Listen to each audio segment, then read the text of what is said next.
The commercialization of fishing in western New York is dropping the population significantly and doing nothing but harm to the ecosystem in these locations, specifically the Salmon River that runs through Pulaski, New York. Fishing is only becoming more popular as time goes on, and everybody is benefiting by either making money or having a good time out on the water catching fish.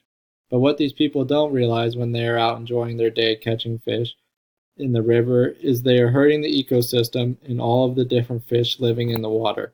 The impact in the future is only going to get worse unless something is done to protect these fish. There are a few solutions that can solve this problem. One thing you could do, which is already done if you want to fish one part of the run that is called the Douglaston Salmon Run, is charge people to fish.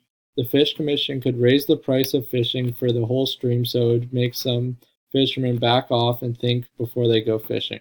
Or, which I think is a more reasonable solution, make parts of the river that are more prone to overfishing catch and release only.